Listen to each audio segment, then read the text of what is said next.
بسم اللہ الرحمن الرحیم۔ السلام علیکم، ویلکم ٹو دا کلاس 4۔ کیسے ہیں آپ لوگ؟ امید ہے کہ سب ٹھیک ہوں گے۔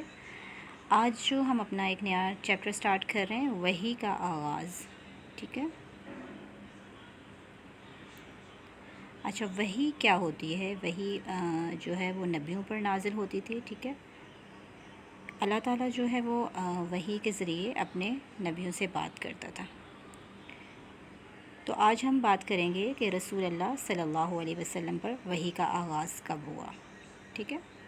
نبی پاک صلی اللہ علیہ وسلم سے پہلے جتنے نبی گزرے ہیں، اللہ تعالیٰ نے نبی دنیا میں بھیجے ہیں، ان میں سے کچھ نبی ایسے ہیں جن پر اللہ تعالیٰ نے وحی نازل فرمائی اور ان پر اپنی کتاب بھیجی، اپنی کتاب نازل فرمائی۔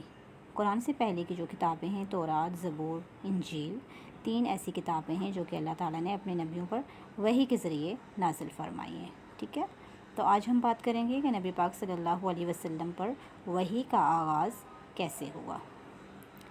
نبی اکرم صلی اللہ علیہ وسلم کی عمر جو ہے وہ 40 سال کے قریب پہنچی تو آپ صلی اللہ علیہ وسلم کئی دن تک عبادت کرنے کے لیے مکہ کے قریب جبل نور کی بلندی پر غار حرا میں چلے جاتے تھے، ٹھیک ہے۔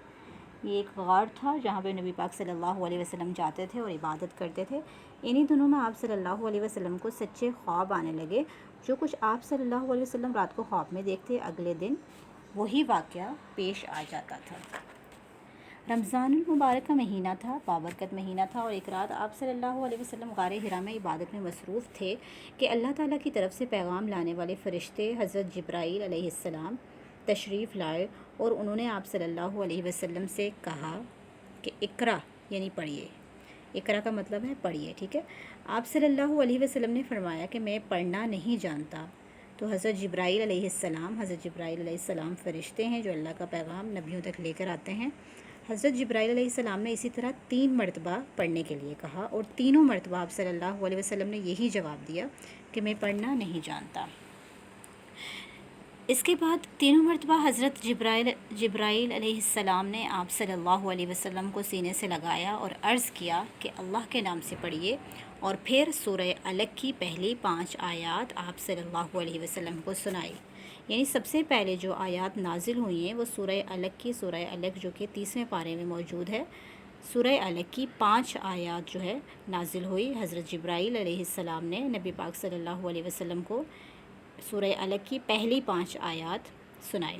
یہ پہلی وحی تھی جو آپ صلی اللہ علیہ وسلم پر نازل ہوئی۔ اسی طرح آپ صلی اللہ علیہ وسلم کو نبوت عطا کی گئی اور آپ صلی اللہ علیہ وسلم کو لوگوں کو اللہ کی طرف دعوت دینے کی ذمہ داری سونپ دی گئی۔ آپ صلی اللہ علیہ وسلم جب حضرت جبرائیل کی آمد اور وحی کے نزول کے باعث ایک ہیبت طاری تھی، یعنی اللہ کا پیغام جب نبی تک پہنچا تو ایک کیفیت طاری تھی آپ صلی اللہ علیہ وسلم پر۔ آپ کا جسم مبارک کانپنے لگا اور آپ جو ہے وہ گھر تشریف لائے، اور حضرت خدیجہ جو کہ ان کی زوجہ تھی، حضرت خدیجہ رضی اللہ تعالیٰ عنہ سے فرمایا کہ مجھے چادر اڑا دو، میں کچھ دیر جو ہے وہ آرام کرنا چاہتا ہوں۔ کچھ دیر آرام کے بعد جب آپ صلی اللہ علیہ وسلم کی طبیعت سنبھلی تو آپ نے حضرت خدیجہ کو پورا واقعہ سنایا۔ تو حضرت خدیجہ رضی اللہ تعالیٰ عنہ نے آپ کو تسلی دیتے ہوئے فرمایا کہ آپ جو ہے وہ ہمیشہ سچ بولتے تھے، رشتہ داروں کے حقوق ادا کرتے تھے، بے سہاروں کا سہارا بنتے تھے۔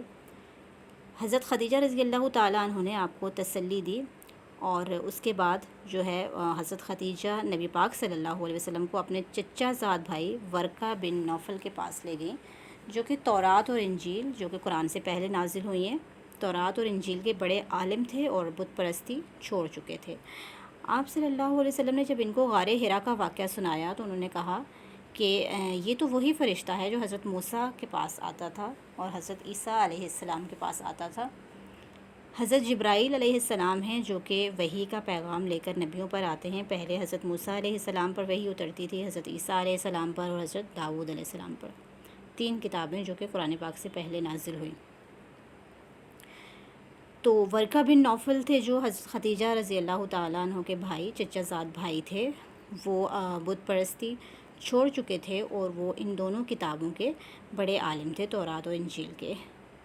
جب آپ نے ان کو یہ غار حرا والا واقعہ سنایا تو انہوں نے کہا کہ یہ وہی فرشتہ ہے جو پہلے نبیوں کے پاس آتا تھا۔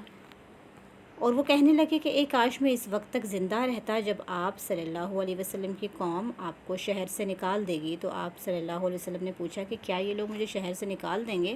تو ورقہ بن نوفل نے کہا کہ ہاں، پہلے نبیوں اور رسولوں کے ساتھ بھی ان کی قوم نے ایسا ہی کیا تھا، کیونکہ جب کوئی بھی نبی اللہ تعالیٰ کا پیغام لوگوں کے پاس لے کر آتا تھا تو وہ اس پیغام کو مانتے نہیں تھے، اور نبیوں کے ساتھ جو ہے وہ اچھا سلوک نہیں کرتے تھے، ان کو طرح طرح سے تکلیفیں دیتے تھے۔ اسی طرح سے جب نبی پاک صلی اللہ علیہ وسلم نے کی نبوت کا آغاز ہوا اور آپ صلی اللہ علیہ وسلم نے اسلام کی دعوت دینا شروع کی، تو کفار مکہ جو ہیں وہ آپ کے خلاف ہو گئے تھے، اور اس کے بعد آپ کو جو ہے وہ مدینہ ہجرت کرنی پڑی۔ آپ صلی اللہ علیہ وسلم نے مدینہ ہجرت کی تھی۔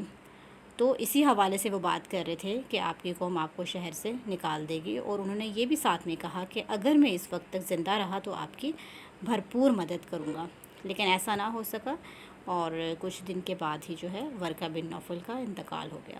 تو اس طرح سے جو ہے وہ وحی کی شروعات ہو گئی، وحی کا آغاز ہوا، اور اس کے بعد ایک آیت اور اس کے بعد مزید آیات جو ہیں اسی طرح سے حضرت جبرائیل علیہ السلام آتے تھے اور نبی پاک صلی اللہ علیہ وسلم کو سناتے تھے، اور آپ صلی اللہ علیہ وسلم وہ یاد کر لیتے تھے۔ اسی طرح سے تھوڑا تھوڑا کر کے قرآن پاک جو نازل ہوتا رہا، اور پھر تقریباً رمضان کے مہینے میں یہ شروع ہوا، اور 23 سال کے عرصے میں یہ مکمل ہو گیا۔ ٹھیک ہے کلاس، یہ آج کا ہمارا لیکچر تھا۔ آپ لوگ اس ٹاپک کی ریڈنگ بھی کریں اور ساتھ میں اس کو سنیں بھی، اور جو بھی آپ کو چیز سمجھ میں نہیں آتی ہے اس کو ہم انشاءاللہ پھر کلاس میں ڈسکس کریں گے۔ ٹھیک ہے، اوکے، اللہ حافظ، جزاک اللہ، السلام علیکم۔